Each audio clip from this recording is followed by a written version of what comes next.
What's up, everybody? This is Harry Bernard Taylor with the Straight Up Wrestling Crew and the Straight Up Wrestling Show, I basically meant to say. But heading out to North Carolina to the Hollie Yatsko Memorial Cup. So going to be doing that tonight. But man, right now I'm going to talk about wrestling that we just saw just last night, this Friday night. I want to talk a little bit about the wrestling. Basically, what I want to talk about how wrestling is being marketed today. And I'm in my neighborhood. I live out in the country, so going through a whole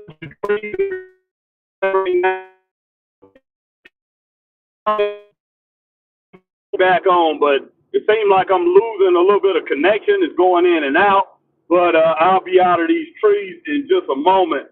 But I will be talking about the marketing strategies of the WWE and AEW.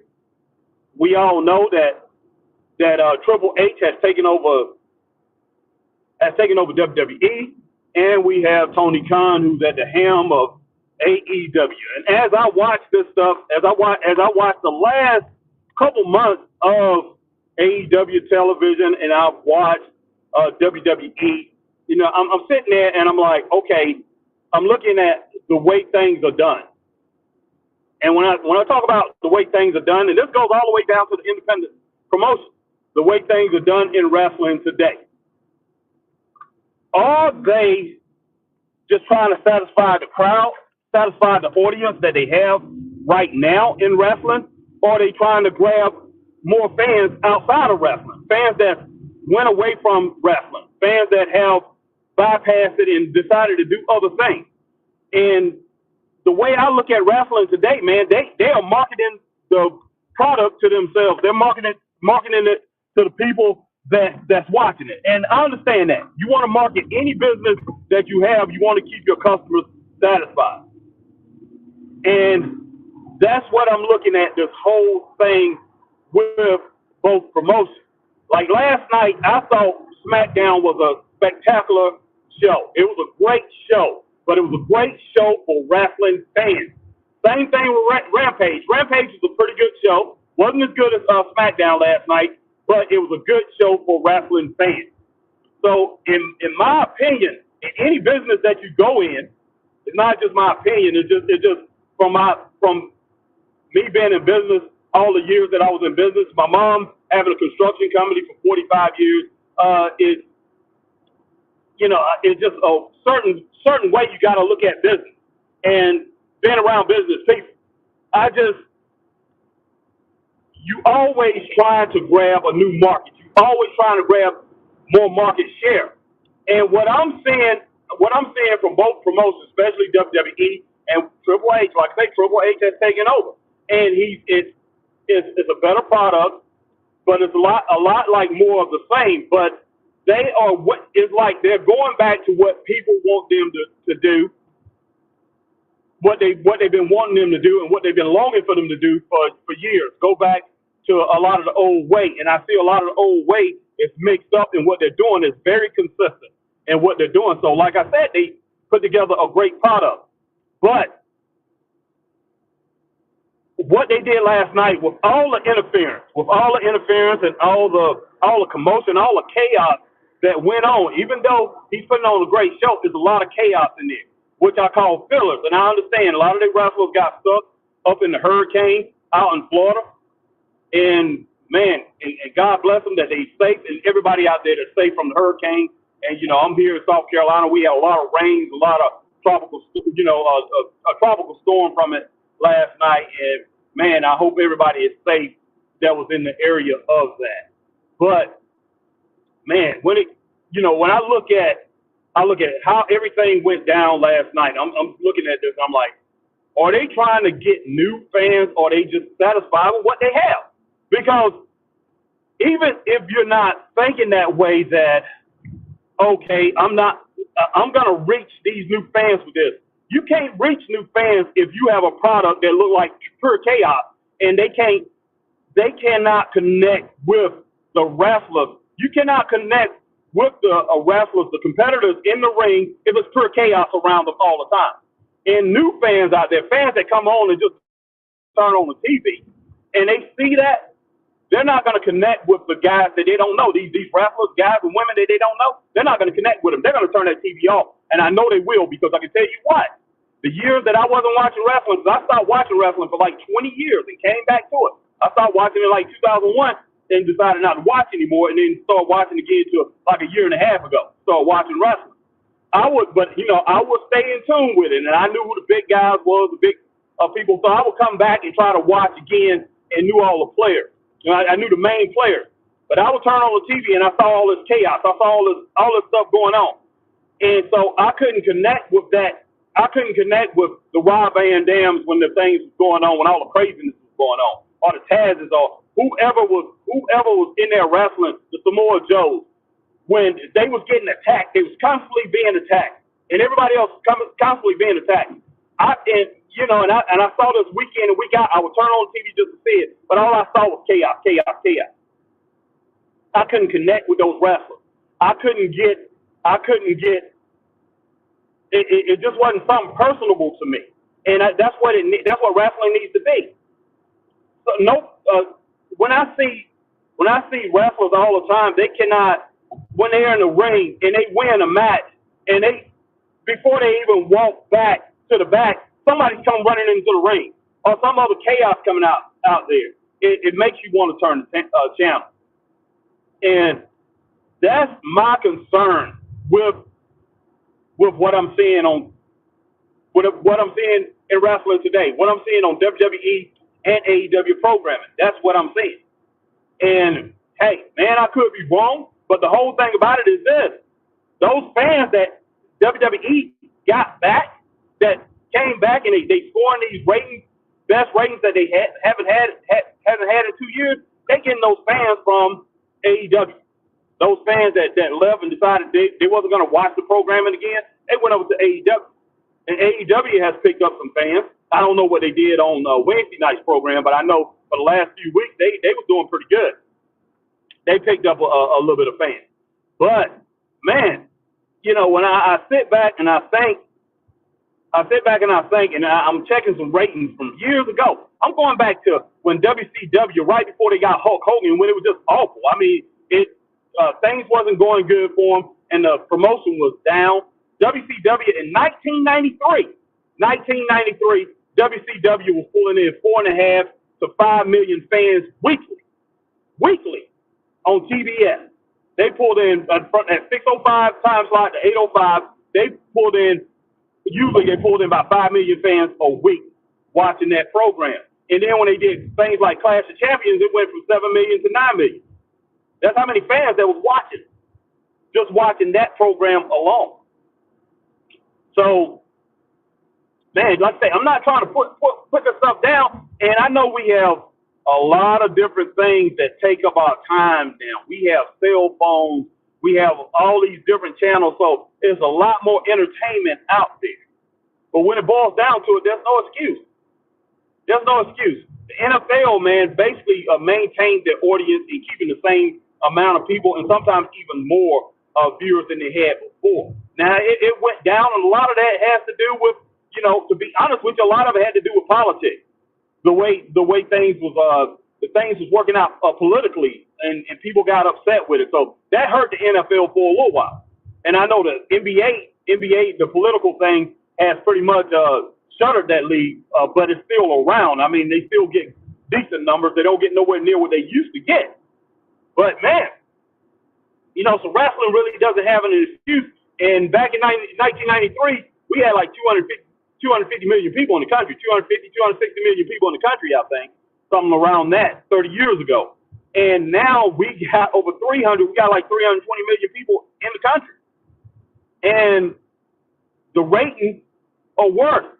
So it's no excuse. It's really no excuse. So, man, it's just, it's real disappointing to see a good program a real good program that could pretty much appeal to everybody, only gonna appeal to that little clique audience. And that's what we have in wrestling. We have a clique We have a clique. We have a clique. We have clique in wrestling. We have a clique. We have a group of fans that has taken wrestling and say, this is my little pie. This is my little pie, and I don't want anybody to have any part of it. And a lot of those wrestling fans have put themselves. A lot of wrestling fans have put themselves in a box, and that's all that they're into is wrestling. They put themselves into a box. Now, when I was growing up and when I was watching wrestling, I wanted everybody to watch wrestling. I wanted everybody to know who Ric Flair was. I wanted everybody to know who Johnny Weaver was. I wanted everybody to know who Paul Jones and the Anderson brothers was. The Road Warriors. These people was awesome to me. So I wanted everybody to know who these people were. I wanted everybody to know who Jim Crockett Promotions was. I wanted everybody to know all the wrestling up north. I wanted them to know who Hulk Hogan was, Vince McMahon. I'm talking about Vince McMahon Sr. and then his son. I wanted everybody to know who Bruno Sammartino was and Superstar Billy Graham. I just thought it was great, man. It was outstanding. So wrestling, I wanted it to reach people that was outside of the realm, outside of that box that usually watch wrestling. And the fans, and I wasn't the only fan that was like that. All the fans basically was like that. Was always reaching out to new fans. But I don't think fans do that anymore. Fans, no, we don't do that anymore. It's all within the confines of wrestling fans, and we cater to nothing but our group. And to me, even though I don't think it was their aim, I'm pretty sure it's not the aim of any executives, any higher heads, any top heads in the WWE or AEW, just to reach that fan base. And I know Tony Khan said when he first came back, he wanted to get those fans that stopped watching wrestling. And Triple H definitely want to get the fans that stopped watching wrestling. But with the way they're programming it, it's like they're scared to lose that audience that they have. It's like they're scared to lose that small niche audience that they have. And the way to keep something going on is to continue to put chaos in there so people will have something to talk about the next week. Now they get or to the next show. Oh man, what's going to happen? What's going to happen? Or they disappoint you that you got to wait to that next show.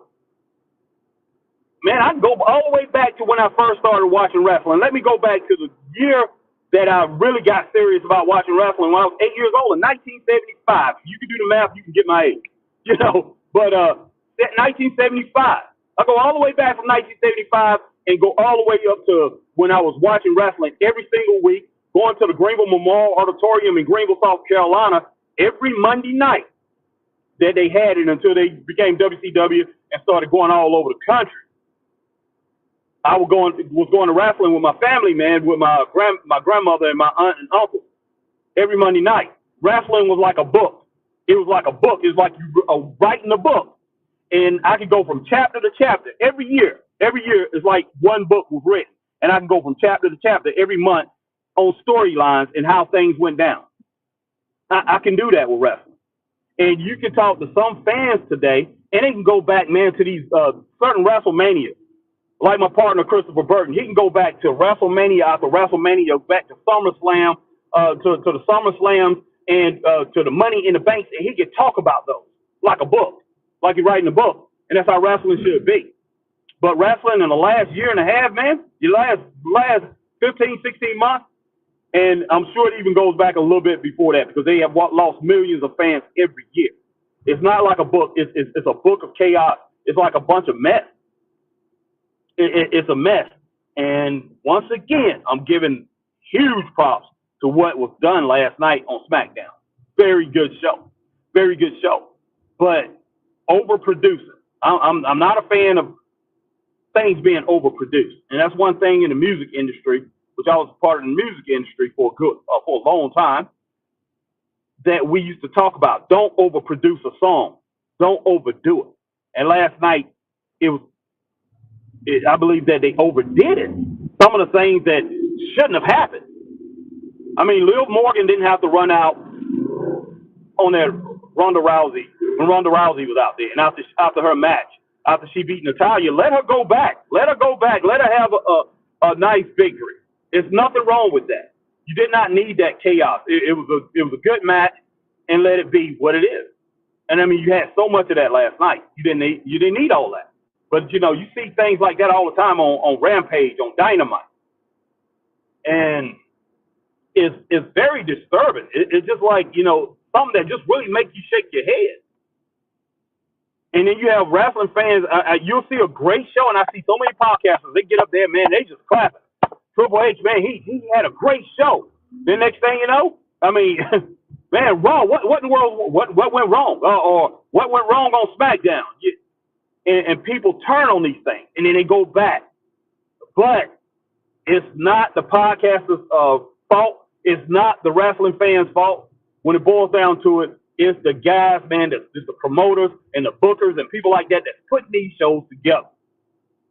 Over and over, we see the same thing. And if you're confusing your audience that you have now, you're confusing the fans that watch you every week. You're definitely going to confuse new people that come in and watch your product.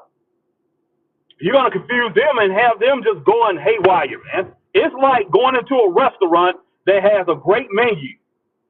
And every time you go in there, you don't know exactly what they're going to have. You don't know if they done changed the barbecue sauce, or you don't know if they stopped using salt and pepper and started using Mrs. Dash. And that's what you get. That's what you're getting. They're changing that flavor over and over. And like I said, I give Triple H credit. He has stayed consistent and he's putting on some good shows. But man, you don't need to keep my attention for Extreme Rules with all these attacks over and over and over again. And maybe I'm getting a little too engaged with it, but I get engaged to something when I'm close to something, and I'm spending a lot of time as far as in wrestling on this independent scene, and I'm watching a lot of wrestling. So consuming a lot of wrestling. So it's become, a little personable to me. So, man, I want other people outside of just the wrestling community to care about what I care about. I mean, it's just like saying if you was a fan of a football team, like the fan of, I'm pretty sure all of you out here who college football fans, and college football is going on right now. Everybody that you're a fan of college football teams, right here in South Carolina, you got the South Carolina Gamecocks, you got the Clemson Tigers. And every Clemson fan I know, they wonder why you're not a Clemson Tiger football fan. They want you to be a Clemson Tiger football fan. And the South Carolina Gamecock fans, they wonder why you're not a South Carolina Gamecock fan. Let's talk about basketball. Duke basketball fans wonder why you're not a Duke basketball fan. North Carolina Tar Heels basketball fans wonder why you're not a fan of this. Even if you say, I don't watch college basketball, they're going to talk to you anyway about their team. That's the way it was about wrestling. Man, I mean, we just had to talk about Rickety Dragon Steamboat. I don't care if people didn't watch it. We had to talk about him and talk about how great he was. So we did that. I mean, wrestling fans from back in the day, I remember, man, I didn't want to hear about Bret Hart, even though I was a wrestling fan. But wrestling fans who was fans of his just had to talk about it. So, man, even when I had started watching wrestling, they sitting there, they talking about, man, RVD. They talking about Bret the Hitman Hart. They're talking about Kurt Angle. But give us something to talk about to the people outside of the wrestling business, people that's outside, when I'm talking about outside the wrestling scope, people that's not watching wrestling. And then when they turn on wrestling, they're not seeing a whole bunch of people get jumped or whatever, and they say, okay, this is what we got. What is this? Give people something to connect with. That's all I'm saying. Give people something to connect with, and man, maybe the audience will grow. But if you're on Facebook, man, you know what to do. Hit that like, share, join. You're on YouTube, like, share, subscribe, and hit that notification bell so you know when we're coming on. You're on Twitter, hit that like, share, and retweet.